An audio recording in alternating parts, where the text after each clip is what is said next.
An amazing man of great wit and charm, and his music is the same. Please welcome our buddy, Curt Cacioppo. Thanks, David. Thank you. Thank you. Yeah, it's great to be here. And I thank you all for coming by to hear me present a little more of my music and talk about what it's like composing in the new millennium, and I'll say a few words about how we promote our music these days and utilize web resources and so on. I'll play the piano a little bit, and then if you have some questions or comments, we can have a little dialogue and discussion. I guess the first thing I want to talk about is how it came about that I was invited to the Bach Festival. And the story goes like this. Paul Goodwin sent me an email last November. I had heard the name Paul Goodwin, but I didn't really know him. I had been in Italy, actually, doing a series of concerts, and I got back and I opened my email, and there was this very nice letter from Paul Goodwin saying that he had heard an oboe concerto that I had written. He either heard it on the radio or maybe in a concert somewhere. And this is an oboe concerto that originated sort of at a festival like this, but in Italy, in Venice. It was a Vivaldi festival, not a Bach festival. And that commission had one stipulation, which was that your piece had to have something to do with Vivaldi. And I had based my oboe concerto on the Gloria of Vivaldi, famous Gloria. And we broadcast that over Italian radio, and eventually it was recorded, and it's on a CD that's still available. And I guess Paul heard that, and he heard the entire thing. He was struck especially by the second movement, which is the slow movement, the Largo. Also based on the Gloria, but in a kind of free and abstract way, and in particular, I think he liked the harmonies that I had kind of suspended in the upper register. It's just for strings, harpsichord, and oboe. So very much like my orchestration here. And I found a way to take these triads, just regular old major triads, and suspend them in the upper register, and they just kind of hover there, sort of like the clouds over the Grand Canal. And I think he liked this a lot, and that's what got him thinking about me as a candidate to do this very specific project of making a surrogate air on the G string for this Bach suite. Anyhow, I thought you might be interested to hear this Largo, or at least the first 4 or 5 minutes of it. So I'll play that.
So that's about the first third of that movement. And there's some contrasting material that comes in then, and then this atmosphere returns at the ending. And it was a wonderful experience to write this music. I actually didn't write it in Venice. The premiere took place in the Church of the Pietà in Venice, which is where Vivaldi worked for almost his whole career. So that was all very honorific, really. Very exciting. But I actually wrote the piece in an attic studio in our house on the campus of Haverford College in Pennsylvania. But the whole time I was writing it, I was transported to Venice with these hovering harmonies and so on.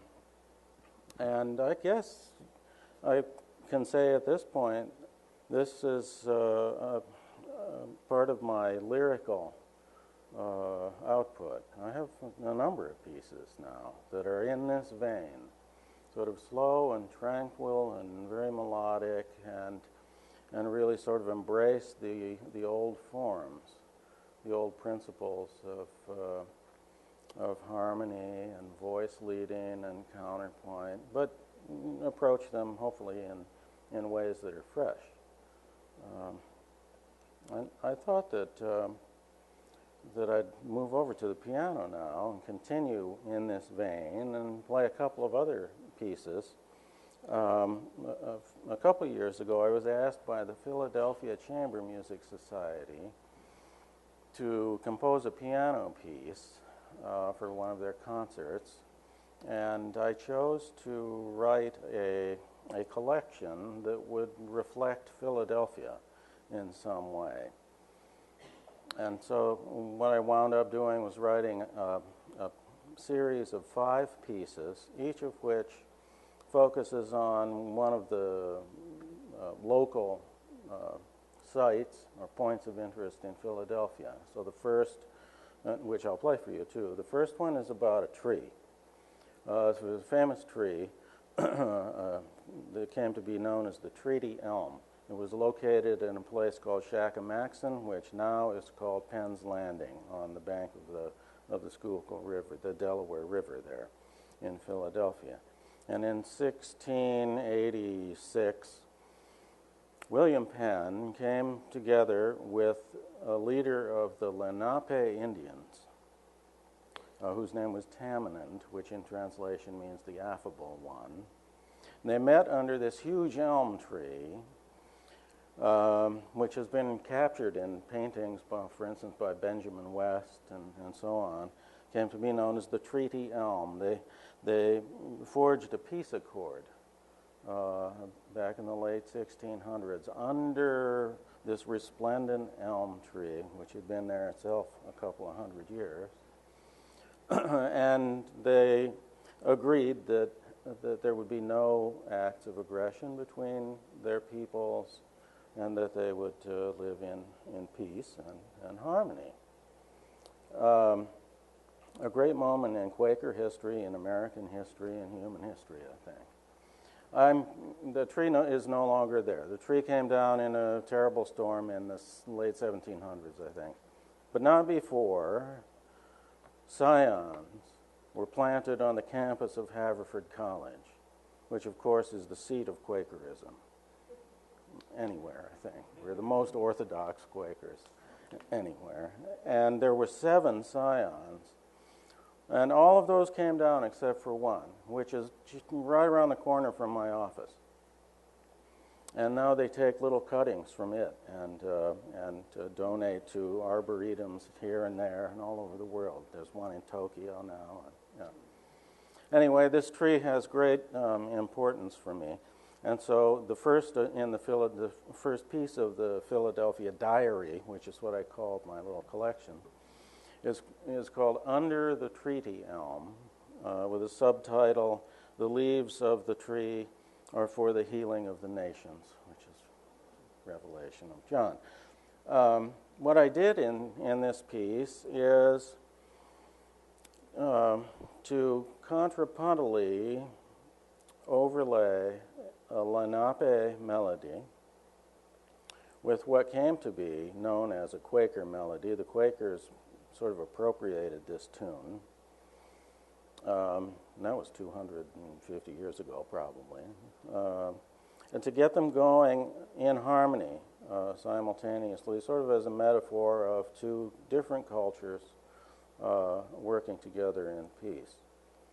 And well, I'll let you hear it. I'll sing a little bit of the Lenape song. It's a bean dance song. And it goes something like, yo, hey, yo, hey, hey, yo, hey, yo, hey, ya, yo, hey, yo, hey, hey, yo, hey, yo, hey, ya, yo, hey, yo, hey, hey, yo, hey, ya, yo, hey, ya, hey, hey, yo.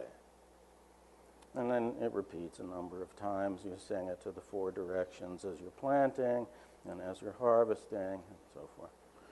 So there's that. Except that I slowed it down and played it backwards. But I didn't want to have it be too obvious what I was doing. It's like it's in the left hand. It's you'll hear it right at the beginning. It's the left hand material. That's the underpinning. And then the Quaker song is a pentatonic tune. It goes something like da dee dee dee da dee da da da da dee da da dum, and then the verse is above the tumult and the strife, I hear that music ringing.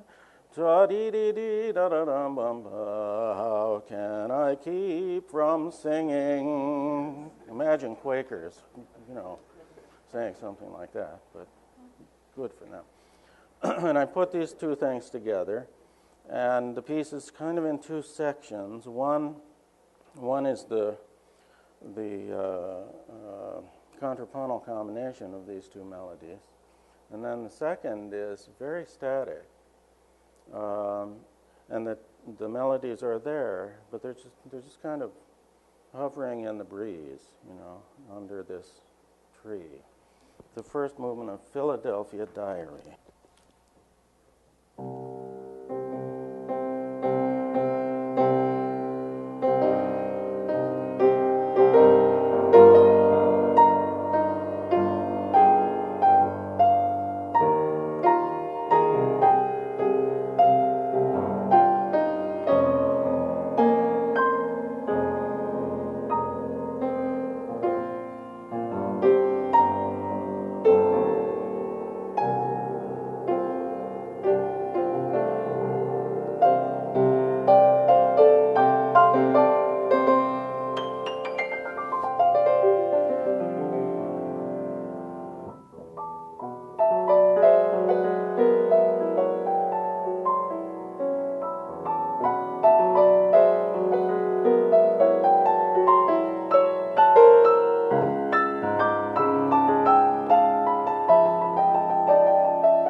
under the treaty elm.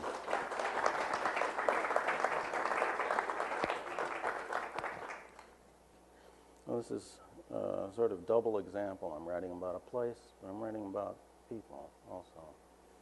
And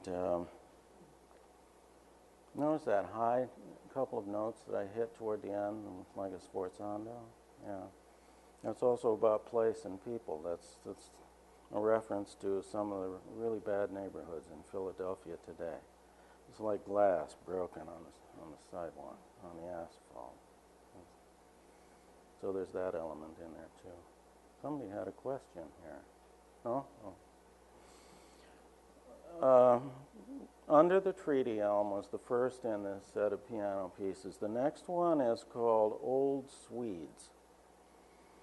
And that's about a church in Philadelphia that was constructed by these Swedish immigrants also back in the 1600s. And it's still there, it's still active, has a pretty big congregation, and they enact the festival of St. Lucy. The Swedes adopted St. Lucy as like a patron saint, and every December they act out this festival of St. Lucy, the festival of lights. She's the patron saint of light and sight. And she gave her eyes that we could see. And that kind of fascinated me, and fascinated me also in that they borrowed this tradition from Sicily, because that's where St. Lucy was what do you say, canonized or martyred or whatever she was. There's a church there in Syracuse dedicated to St. Lucy, and as I was doing my Philadelphia piece, I was also thinking about this church in the land where my paternal relatives come from, and so there's that reference. I'm going to play that one for you too. The third piece in the set, though, was called Masonic Temple. Benjamin Franklin and George Washington and so many of our founding fathers were Freemasons, exponents of the Enlightenment. And one of the great Masonic lodges anywhere is right catty corner from City Hall in Philadelphia. It's a big Masonic temple. And so that one is dedicated to the Masonic Temple. The fourth one is dedicated to a place on the Haverford campus again, Strawbridge Observatory. It's one of the first observatories that was constructed, probably 175 years old at this point. And then the final piece, the last of the five, is called Boathouse Row. Anybody been to Philadelphia? Remember Boathouse Row? You're driving along the Schuylkill Expressway at night, and all of the boathouses are illuminated with, like Christmas lights, and so it's very pretty. With the art museum in the background up on the hill. So the last one was about that. But the second one, Old Swedes, it's really about St. Lucy, and I kind of secretly based the whole thing on that famous song, Santa Lucia. And maybe you'll be able to discern that. What I did, though, is use the piano for the pedal effects. And the piano has this wonderful sustaining pedal, and the sonorities that I chose are very open, and a lot of perfect fifths, and I said, then just hold the pedal down and let these tones resonate, and if you do it in just the right way, you get a kind of prismatic effect. And I'm thinking about the visual aspect in St. Lucy and light and refraction and so on. My wife, who's sitting over there, is half Swedish, so this is a little bit dedicated to her too.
Thank you.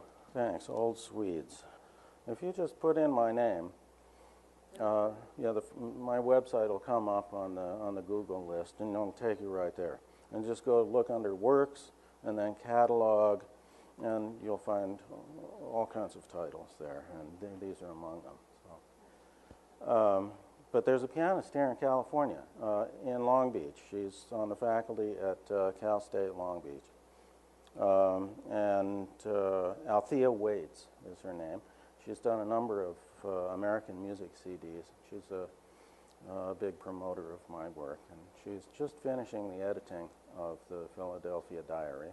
And another piece, which I wrote for her some time ago, a fantasy. I made a collection. This one's much bigger than the Philadelphia Diary. It's 3 American fantasies, and it's about a 45-minute cycle of piano works. It's an entire half of a program. The first fantasy is on Amazing Grace. These are all on well-known tunes. The second one is on All Creatures of Our God and King. And then the last one was written for Althea, and that's on This Little Light of Mine. And it's a big, almost gospel celebration for her. So keep an eye out for that. It should, I think, be released in the fall sometime. I'd like to play another piano piece for you, kind of in the same vein, but this one is specifically dedicated to an individual. And she was, up until July 1st, the provost at our school. And the title of the piece is Mitleid. Sometimes I get into this German thing. Mitleid means compassion.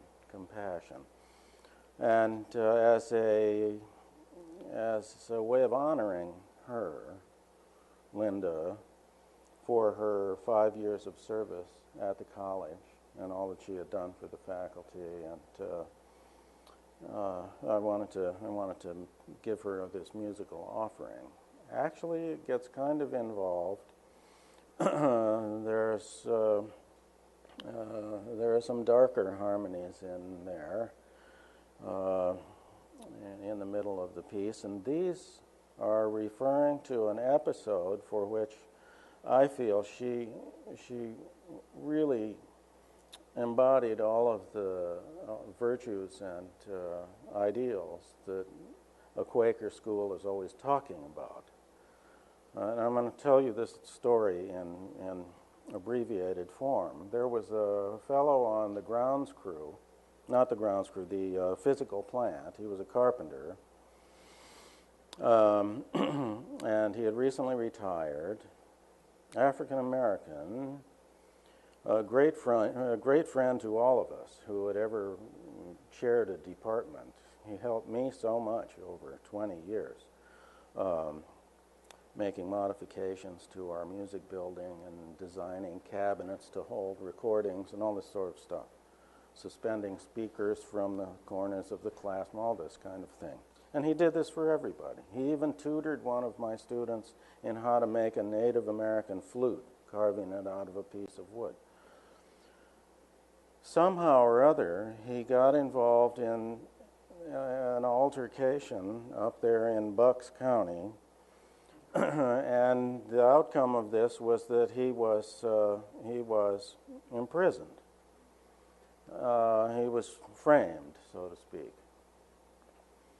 And he was going to be sentenced possibly to 30 years, which meant if this had gone through, he would die in jail.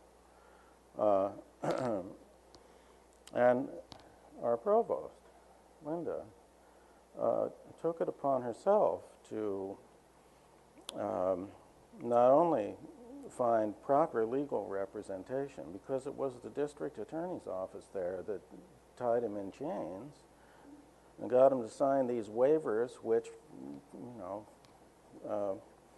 in which he confessed, I think, to having committed this crime. Anyhow, and Linda then gathered together, marshaled about 30 faculty members, people like me who had worked with Floyd and could give a really solid character reference to the judge.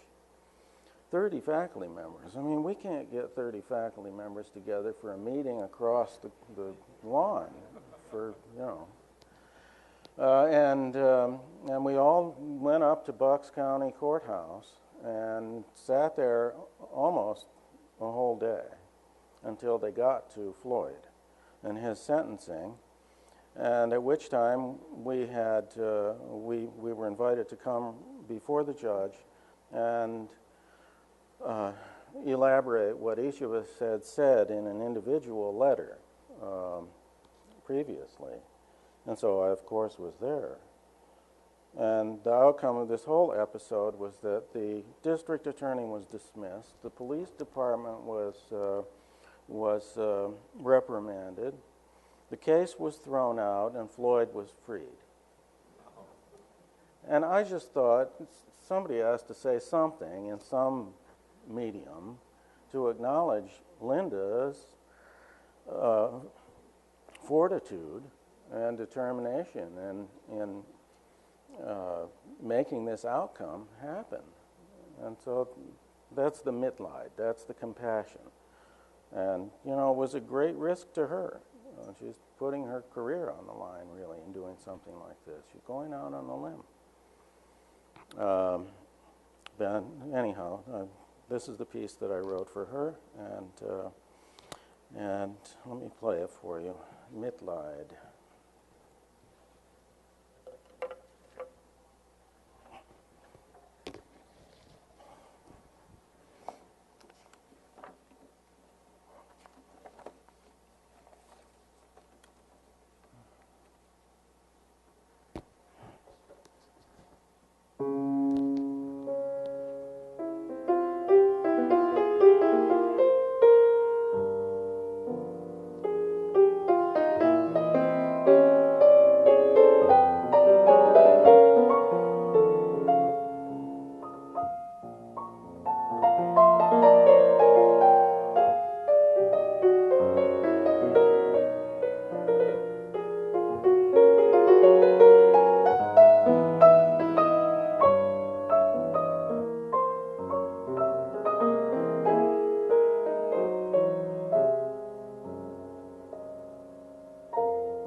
Thank you.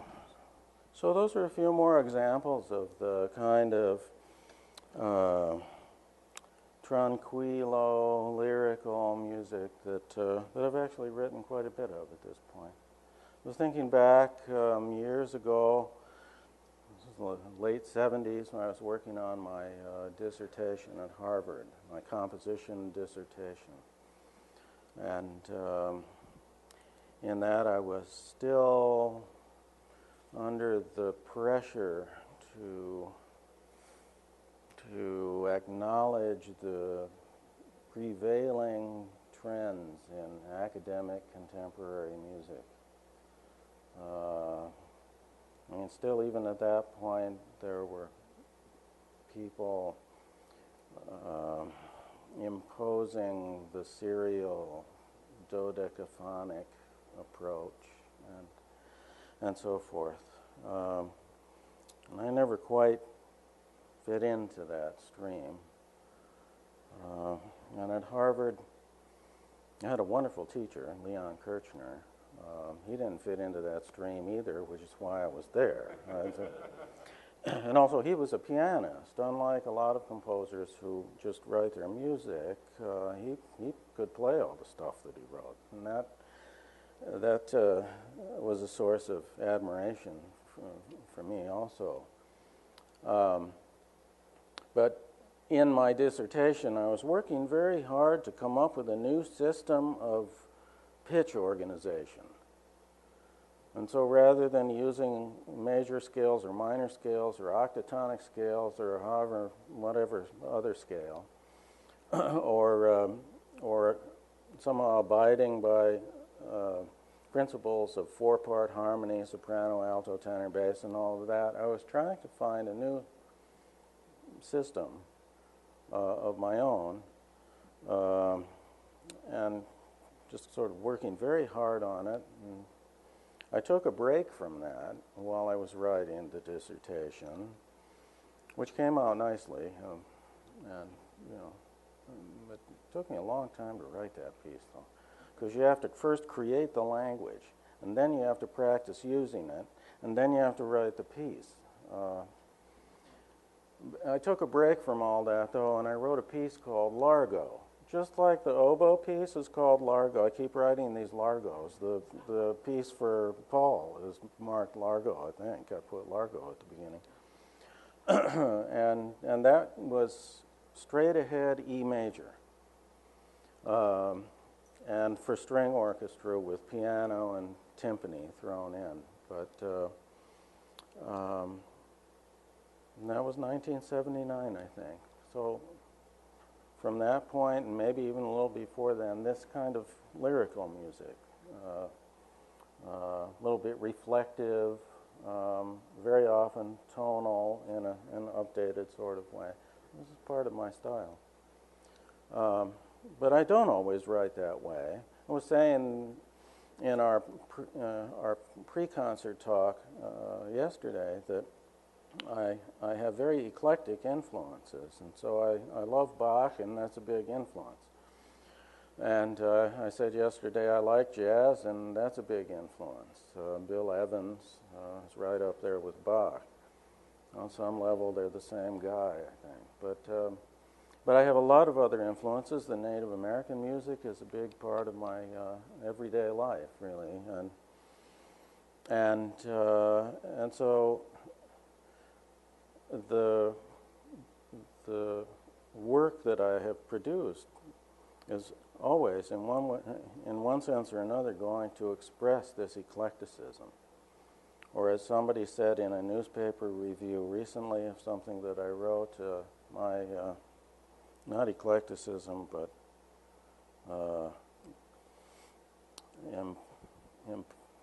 impulsive heterogeneous tendencies or something. He's a critic who I think had a bad childhood or something. And these works, I suppose you could say, represent the hand that's holding the olive branch. Well, I have other works from the hand that holds the arrows. I have those too. I have some scary stuff If you want to hear some scary stuff, I'll pick something out. But I was at Yosal the other day talking to the kids in the program of the Youth Orchestra of Salinas, one of these El Sistema nuclei, or nucleos, whatever. and when they heard the Bach Festival piece, I asked them, have you heard music like this? Does this remind you of anything? And this group was like from 6 to 12, I think. Then they said, yeah, church.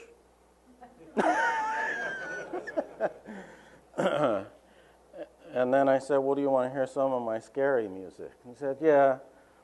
So I put that on. They seemed to like that better than the tranquil stuff. So I don't know. But there's a lot of variety in what I do. And well, I think that's probably true of all composers. You know, when you think of Wagner, when Hans Sachs in Meistersinger is telling the rules of singing, you have to be able to sing about the lightning bolts in the sky, and you have to know the melody for the gentle breeze in springtime, you know, through the tulips, and all the full range of expression. And actually, the more dissonant language or the more dissonant vocabulary that we associate with the kind of academic atonal music, that actually has its place. That is, I mean, that's a valid type of expression. It conveys a kind of emotion that that we've all felt at some time or another. So at any rate, we've been looking at this image here for a while, and I wanted to tell you about this CD release on Navona Records. Navona Records is the contemporary classical branch of a bigger organization called Parma Records. And I got hooked up with them maybe 3 years ago because I've done so much work with Italians in Italy, and the commission for the oboe concerto. I did a commission for the String Quartet of Venice also for their 20th anniversary. Well, that's a nice story how that came about, because they showed up at the concert where the oboe concerto was played. Then they came backstage and said, you know, it'd be great if you'd write us a piece for our 20th anniversary tour. So that's how that came about. And eventually they recorded that quartet for me, and we released it on Navona Records. And that's the cover there of the disc. And also on that disc are a set of piano pieces that were written in Tuscany when we were living there as a young family. And then there's a piece for ensemble called Red Dove of Libya. So there's this string quartet, which is called Impressions of Venice, and then the set of Tuscan piano pieces, and then Red Dove of Libya, which doesn't sound very Italian, but actually it is very Italian, because it has to do with the activities of the cult of Venus at Erice in Sicily. And the high point of the ritual there was to take all these white doves, which is still the mascot of the town of Erice. You know, all the little emblems that you find on buildings and trash cans and whatever. You know, there's all this white dove, and they're flying around all over the place too. To get the ritual started, to initiate the ritual, they gathered these white doves together and they released them from this castle, which is still there. You can go visit it. And they released them in the direction of Libya. And then you wait a while, and then these white doves bring back a red dove, which is the ornithological embodiment of Venus. And when the red dove is present in the castle, the festivities can begin. I mean, the orgy. Right. Sacred prostitution, they call it. So there's that piece also. Well, I just wanted to show you what the label did for me. If you go to this website, Navona Records Italia, that's pretty much all you have to put in, you'll get a website that they've constructed to contain and disseminate what they call enhanced content for the sound recordings. All of the composers who are released through Navona have an enhanced content portion to their release. Usually it's contained on the disc itself. So you buy the album, you put the disc in the computer, and then all of these folders come up where you can read the composer biography and the liner notes to the music, and they put all the scores on there, and so you can follow the score as you listen through your iTunes and all this kind of. Sometimes they have video materials from rehearsals or from recording sessions and so on. It's very interesting. But in this case, there was so much material, it wouldn't fit on the disc. So they decided that they would create a web outlet for it. And so when you buy this disc, you open it up and they tell you Italia web content available at, and then they give you the URL. And so you can put your disc in and play it through your iTunes. And then you can come to this website and you get this menu here, and so you can see something about Parma recordings overall, and then Navona records specifically, but let's click on scores here. There's a lot of visual material in the enhanced content of this disc. These are images from the Duomo of Lucca in Tuscany. Anyhow, you have a list of the scores, so Impressions of Venice, and if you click on that, let's try that. You get the title page and the inside page, and then if you find the right-hand corner over on the other side there, I think if you just click the right-hand corner on the page itself, yeah, see how the page turned? Yeah, so you bought your disc, you found the website, you open the score, page 1, and you're going to listen to Impressions of Venice, and you hit your iTunes button, and then you just turn the pages and follow the music. I mean, for everything on the CD. Let's turn a couple more pages just to show how it's done. Yeah, so it's all right in there. For all of the pieces. Yeah. And then to click out, somewhere it says close. Or maybe it's down at the bottom.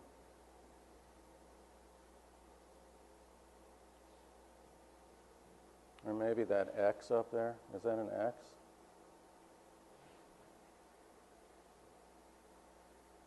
Or maybe we just go back.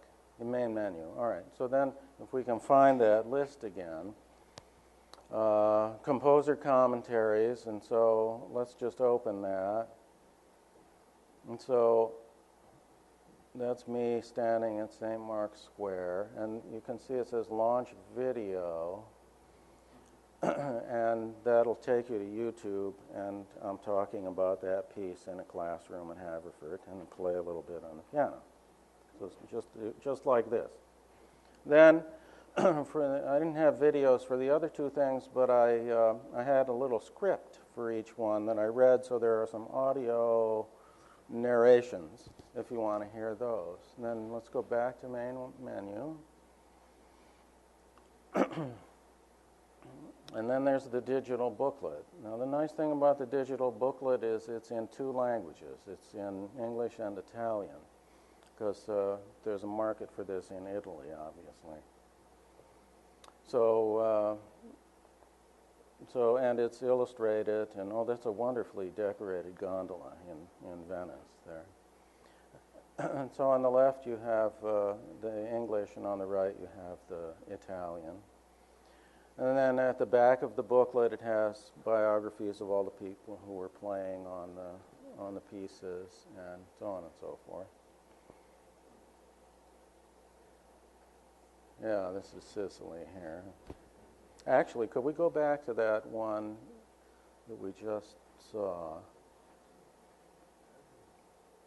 Yeah, this is the view from that castle that they released the doves from. That's in Erice in Sicily. And you're looking in the direction of Africa, basically. Yeah. It's all my material. So I own the copyright to everything. All the pictures are mine. All the text is authored by me. The music is all authored by me, and it's under the auspices of my press. So, no, you can't. This is a very good point. You can't download any of this. So that protects me. That protects me. Let's do a slideshow. For each one of the pieces, I did a montage of the places that inspired the music. And let's just do the impressions of Venice. Do I need sound from here? Or no, you have to click the on icon.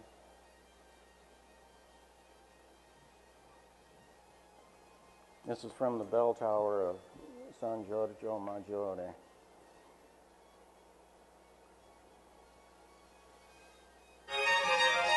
There it is, yeah. So this is the opening of the quartet, and it's very active, and it's all in the upper register. Like we're with a flock of pigeons flying over the Grand Canal.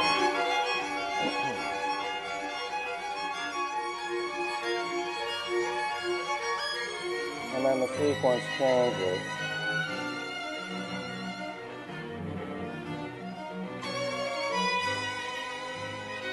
And then sometimes,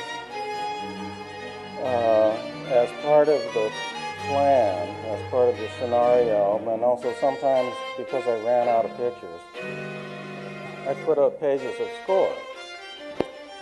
And then I do a little zoom in or zoom out on the score to match what you're hearing.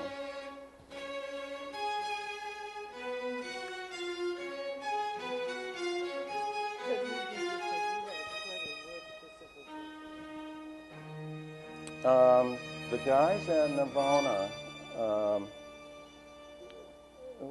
the guys at Navona executed. This, I think, is one of the wallpaper pictures that you can download. So if you want that as a desktop, that's also in that menu there. No, what I did was put all the photos in order with timings. I put it on a timeline, all of them in sequence. And then they created a moving file, a film file. And then we went back and forth. So they would send me the first version of it, and then I would have to say, no, this should really start to fade in at whatever timing mark, and so on. It's very laborious. Yeah, they were really excited about doing this. And that's at St. Mark's. So, this is a nice shot. That's from the Academy Bridge. I guess a lot of people here have been to Venice. And the Salute. So let's close out. We have slideshows. Main menu again. Slideshows, what else do we have here? Additional images? What is that? I forget. Oh, yeah. Okay, so various shots. And then wallpaper. These are the things that you can download. These are actually this is the cover art for the disc. I don't have a disc.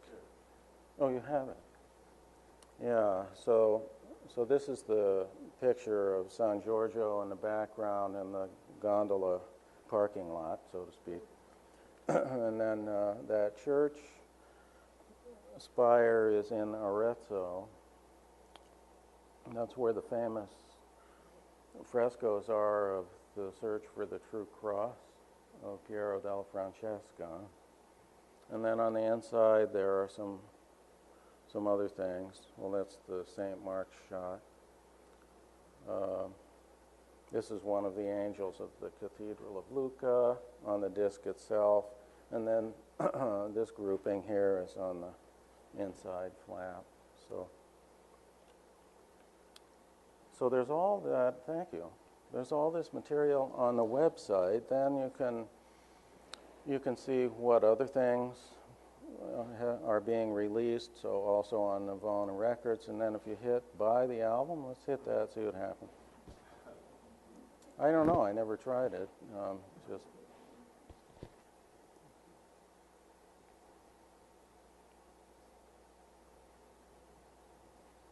I think it's supposed to take you directly to Amazon or Naxos or somewhere. Or iTunes, you can buy tracks off of iTunes and so on. Right. So there they are. Impressions of Venice, the first track of it. They give you the timing, and then it costs, what's it say? $50.99? No, just 99 cents. So there's that. And this was the first one of these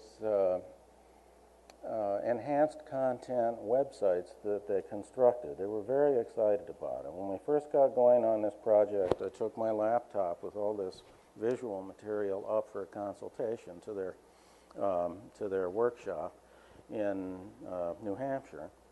And we sat down in a conference room, and all these people were there. All the media people and the producer and the president of the company and so on. And I just went through, I played the music and I went through the pictures and kind of narrated it, and they got all excited about it and said, you know, this is too much material to put on the disc because there's already a lot of music on the disc.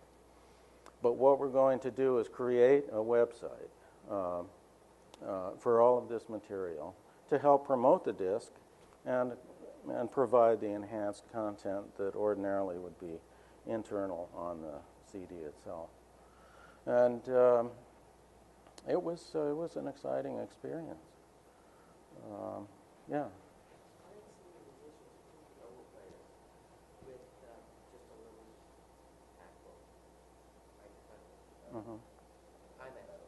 Uh-huh. And the score's on there. The score's on there. Right. Mm-hmm. Well, there's so much that you can do. Do you follow string quartets at all?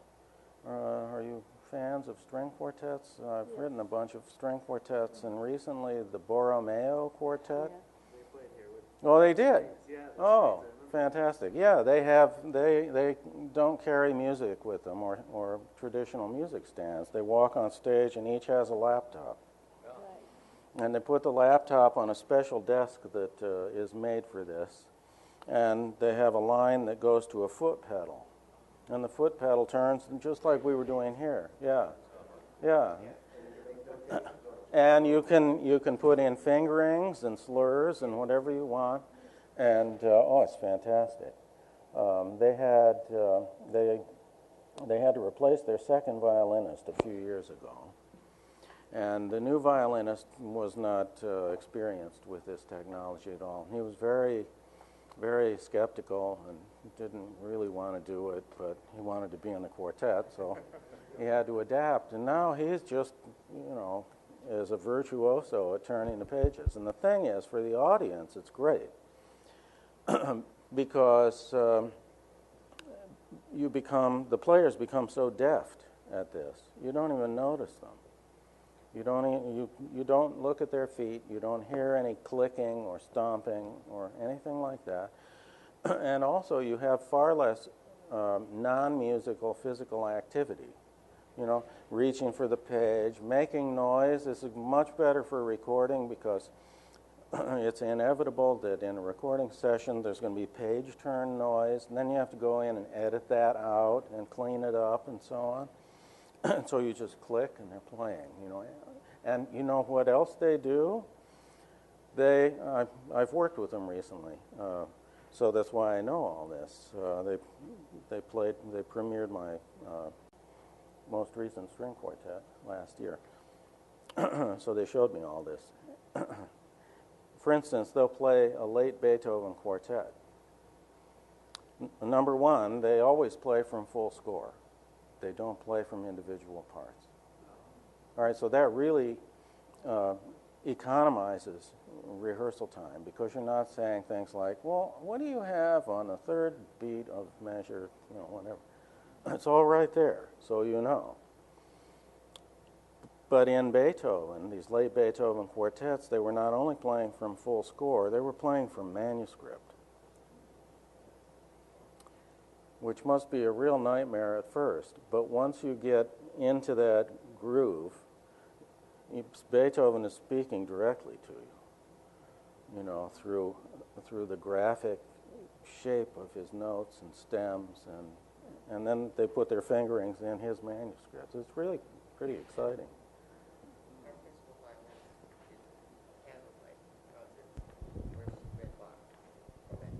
Uh-huh. Actually, Bach manuscript is a lot easier to read than Beethoven. Beethoven was kind of a wild man. And Bach, you know, things line up quite nicely in the score, and it's very tidy in comparison. But, yeah. I'm curious about the mechanics of how you work. How do you get your thoughts to the score using the computer? You don't write things down, right? Well, I still will sketch a little bit on staff paper. Oh, great. That's for you. I'm curious about how you work as far as getting your thoughts onto the score mechanically. Mm-hmm. Yeah, I still use a pencil and write on staff paper, but less and less frequently. More commonly now, I'll go directly from my thought process into software, and I happen to use Finale software. My students use Sibelius mostly. Finale. Do you like either of them? I'm very competent with Finale, and I really do believe it's more nuanced. I was talking about this with somebody the other night. They find that there are things that you can do with ease in Finale once you have figured out how to execute them that you can't do in Sibelius. But Sibelius is very user-friendly. I assume that Finale has a computer sound thing that makes Oh, it well, it's yeah, horrible. but they're not so good. I don't really depend on that Yeah. But it's there. at all. But it is there, yeah. Ugly. Yeah, they're not very pretty. So if I wanted, I remember I was working on a string quartet, and just out of curiosity, I wanted to, you know, hear how Finale would play it. I wound up making the timbres for woodwind quintet or quartet because the string sounds are so, yeah, they're not very pleasing. But my working process is mental a lot, and oftentimes at 3:30 in the morning in horizontal mode, just working things out in my head. And so I can envision things on the score.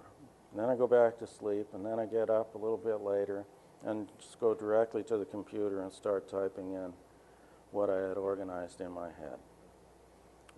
So that's my daily routine, basically. And then, I mean, once I'm up, I just extend that and keep writing. And I work a lot. I have a larger computer screen than you ordinarily would because I work a lot in what we call scroll view. So I can have a broader lateral view of the content as it's unfolding, which is very convenient because when I was a kid and writing music, you know, I would do crazy things like take all the pages of the score individually and put them in a circle on the floor, and the whole living room had the music, and I'm kind of going around like this, trying to get a sense of the form. Or I would get a clothesline, you know, and go from one wall to the other, and I had all these clothespins and hang them up and walk around and look at my laundry, you know. So this is a little more civilized, I think. Do you find that it's, when you have to throw things out, it's easier if it's on the computer than if you put it down with a quill? Oh yeah, could she have a microphone for the question? Perhaps, do you find it easier to, when you have to cross it out and throw it away, if you did it on the computer rather than with the quill pen, you know? Oh, yeah. You know what I'm saying? Yeah, I mean, you can, it's very easy. You can just transfer things to a separate files, make a new document for your throwaway stuff, a clipboard. Or keep it in the same file and just add on 400 measures and put all that stuff way at the end. And eventually you can delete it if you want to. Yeah, rather than like Chopin. I love looking at Chopin manuscript because when he wanted to delete something, you know, he wouldn't just kind of put an X over the measure.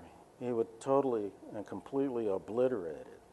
So like there would be slashes this way, and then he would go this way, and then he would take a whole bottle of ink and dump it on it. So no one could ever possibly see what stupidities he had committed, you know, in the sketching process. It's pretty funny, but sketches, that's a touchy thing. I think Brahms destroyed pretty much all of his sketches. Beethoven, we have a lot of sketch material. Even Mozart, there's some sketch material. But that's very touchy. I keep mine just in a personal archive. And I haven't thrown them out, though. I haven't thrown them out because I read Wilhelm Meister of Goethe. Wilhelm Meister is this arty type. He's a theater man. He's going through his apprenticeship, and he's becoming more and more mature. And at some point, fairly early on, he becomes really embarrassed about how juvenile his writing was, you know, before now coming to this stage. And he burned it. And then later in the novel, he's remorseful about this. He wants to see that material again. So I kind of learned from that lesson, and I haven't ever thrown anything out. But it's pretty well hidden. I can't even find it. I'm still, I actually want to find this one thing, because I'm trying to make scans of things that were in manuscript, so at least I have them preserved in some digital form. And so I was looking through the attic and trying to find this one choral piece. I still can't find it. So it's hidden well enough that I can't find it. But yes? Do you write ever at the piano, or is it for orchestra you go straight to the computer keyboard, or how's that? Yeah, I do write at the piano. But I don't necessarily need to. It's kind of a, I don't know, a perk to be able to immediately hear what you're doing, I guess. And I'm a pianist, so my fingers go there. But I don't always do that, and I don't really need to do that. And it depends on the situation I'm in when I'm constructing something. So Not infrequently, I've written on the airplane, on a transatlantic flight. And I have earplugs, and I put them in. And I might not write on staff paper either. I might write on something else. And then I'll just work that way, because that's the situation I'm in. Now, it was interesting because in April I had this residency in Rome at the American Academy, which is a beautiful situation. Actually, it's a great honor to be invited there. I was there for the whole month of April, and my original plan was just to take staff paper and rent an electronic keyboard from the local music shop, and then do it, the traditional way, and write my piece. But then I found out how much they want for keyboard rentals over there, and I said, forget it. So I generally don't carry my laptop, or I haven't on previous trips, because it's too heavy. And I was really suffering from this Deckervan's tenosynovitis a couple years ago. So I couldn't even play for a whole year. So any of this heavy carrying of things I can't really do. But I got a case now with wheels on it, and a compartment that's big enough for the oversized laptop. And I just said,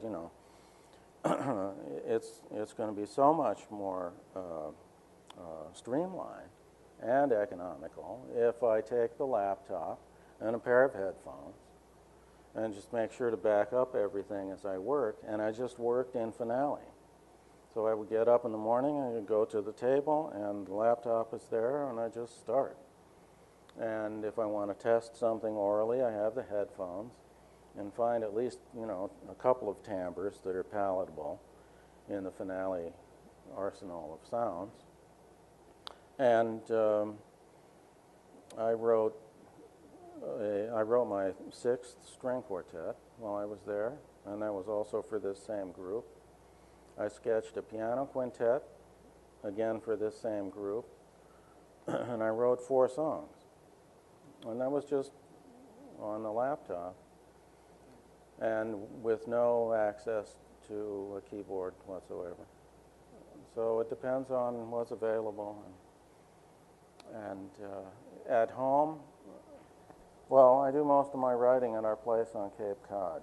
In fact, that's where we flew from to come to Carmel.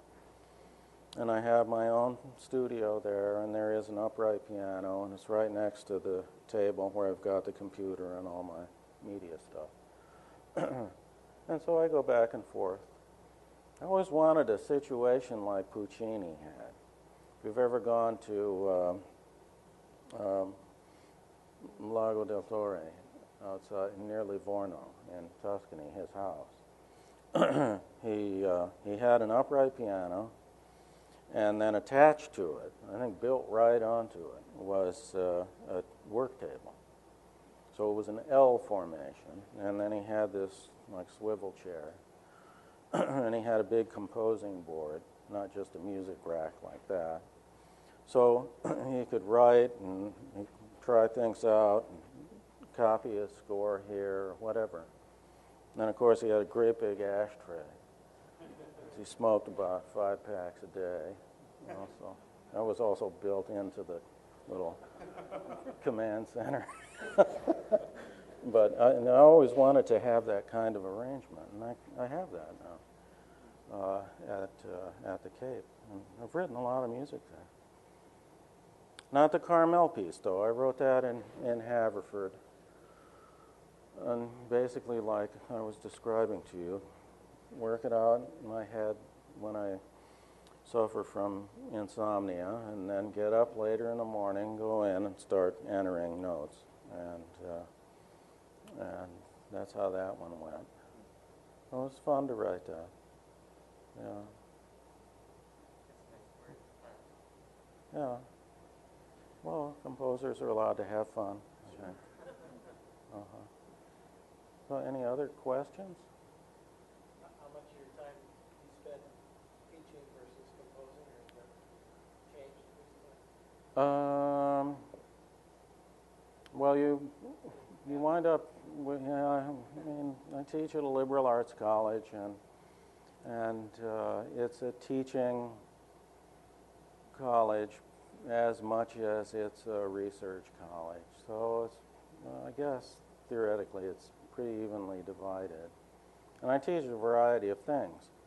I teach theory.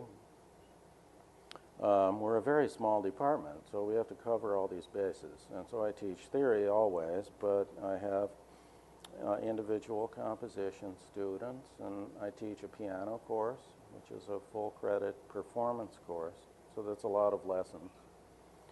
And I contribute to the history side of the program, and I might be doing an art song class or something like that, and then I contribute to the social justice program. I do a course on Native American music. So I do all kinds of things. And even in a small enrollment situation, it's a big commitment. But it's the nature of that kind of a school. But I've been teaching since I was 14, I think. Because my piano teacher, she was also my theory teacher and very much encouraged my composition. She was old and she had heart problems. And she had two studios, one in Cleveland and one in Akron. And I was from near Akron. And she had a heart attack, and she had to give up the Akron studio. But she didn't want to give it up totally. She felt a real bond toward those students. So I became her assistant. And so I taught all the students in the Akron area for a while. Eventually that couldn't be sustained, but... This was age 14? 14, yeah. Yeah, It's good to know what you want to do young. I guess, yeah. I mean, I haven't regretted it. No. Question? See? Yeah, well, that's another tremendous source of inspiration for me. And I probably have more activities going on between Italy and here than I do within the United States at this point. Because I work with these guys in the Quartetto di Venezia, and I have colleagues in Torino, in Bari, in Rome, all over the place. And we have a kind of exchange program. It's not an official thing of any kind, but I'm presented over there in these different contexts, and then they come to the United States, and whenever I can, I have them do a master class or a performance at Haverford, and it's great for the students to have this international dimension within this kind of parochial environment. Haverford's a great place, but you know, it's a bubble. And I'm not the only one. There are a lot of faculty and administration trying to internationalize our student body. And I don't think Haverford's alone in that respect. I mean, this is the wave of the future. But Italy has been a great source of inspiration to me. And I was there in November. Had performances in the Veneto and down in Sicily. There was a performance in Sicily also. I was in palaces for all of these things. Everything happens in a palace or a castle over there, you know. So. Or a church. The concert at the Vivaldi Church was very exciting. And there's a huge Tiepolo mural on the ceiling there. So if you get bored with the piece, you can just look up and see the triumph of faith. You know, it has been very important to me. And equally, the Native American community has been very influential on my work and my whole life, my whole outlook. I have lots of contacts and friends and colleagues who are American Indians. And I don't know, this might be interesting for you. A few years ago, I was working with a Navajo elder from the Pinyon, Burnt Corn Valley region of the reservation, and Tuba City. He was sort of in that triangle. His family had propriety over one of their sacred ceremonies, the Coyote Way ceremony. These are all healing ceremonies. And they're very elaborate, involving not just medicinal treatments, but all kinds of artistic components. There's music, there's verse, there's drama, there's costume, there's gastronomy, there's dance. It's like a Gesamtkunstwerk, the Navajo ceremonies, but they're all for healing. And the Coyote Way was one of these, and John's father was the last real practitioner or medicine man of the Coyote Way, and John became concerned, as his father already was, that this ceremony would fall into disuse and become extinct.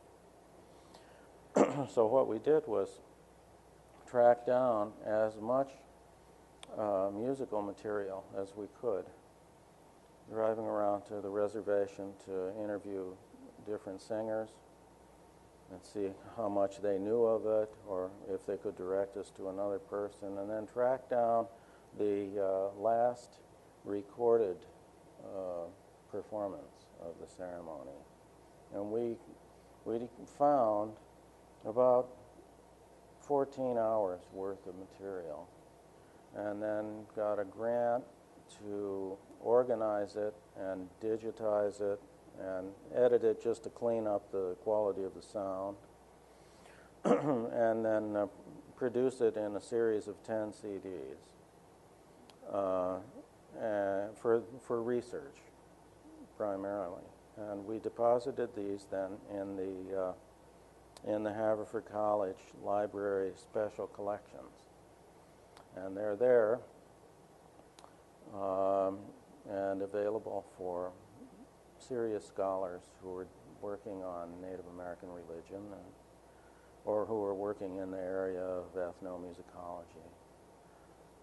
That's some precious material. That was one of the most important things I ever got involved in, I think.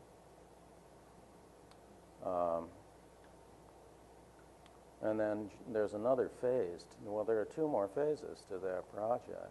We have the music now, and there are many verses to each one of the songs, and they're all in archaic Navajo.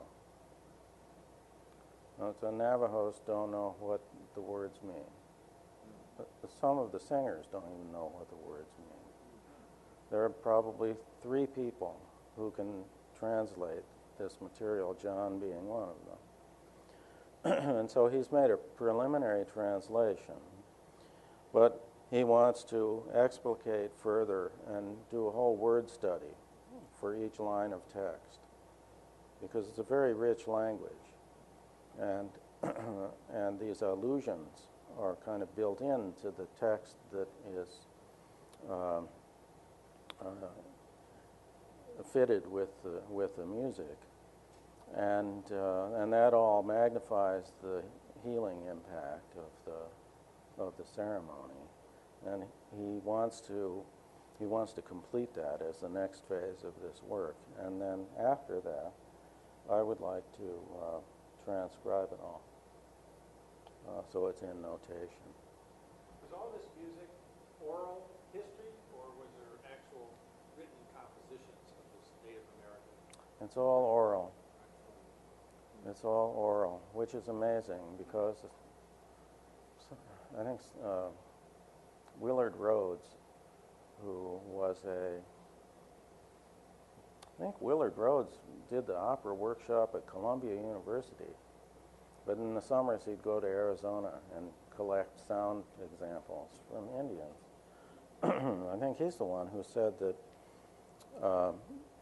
the amount of material that a medicine man was responsible for in terms of remembering his melodies and the words that go with the melodies, and then remembering all of the other instructions that have to be given.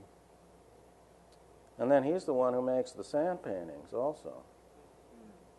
I mean, part of this is the patient, or the one sung over, sits in this big circle and there's a painting created that becomes his personal environment. He becomes part of the painting. So there's an awful lot to remember. And just the cues, who has to do this at what time, and now it's time for the Yebache singers to do their thing, and so on. He said that was equivalent, at least, of what a conductor must memorize to execute the entire ring cycle. From memory. From memory. Every word, every doubling in the orchestra, all the stage cues, all the blocking, which character, where each character is supposed to be at whatever time, all that. And but in the Navajo context, without the device of printed references, printed notes to refer to. They're reviving some of the ceremonies, and they're being taught at the Navajo Community College, which has now become the Diné University, Diné College. But this one that we were working on is not represented in that collection either. Oh, it's a fascinating world, fascinating subject to be involved in. I just wrote this piece for the Borromeo Quartet, and it's based on Navajo theology. And it goes with 3 other quartets that I wrote previously. And all of them, in sequence, trace the creation story of the tribe, from the first emanations of light frequencies to the story of Monster Slayer and his brother, who were the offspring of Changing Woman and the Sun deity. Monster Slayer and his brother go out and deal with these evil creatures and destroy them in order to make the world safe for human habitation. Monster Slayer would be a good example of my scarier, arrows, hand music. But it's kind of a David and Goliath sort of story, too. The young, brave warrior facing this, enormous enemy. That was a project that spread over 15 years. I call it Womb of the Sacred Mountains, referring to the 4 sacred mountains of the Navajo that are there at the 4 corners. And now I have this whole cycle complete. It's one of my biggest accomplishments. And all 4 of them are available now in recording. 3 of them already were. We're about to release this 4th one that the Borromeo did in November, because that's Native American Month. And so that's our target. Other questions or comments? Well, we've had a good time.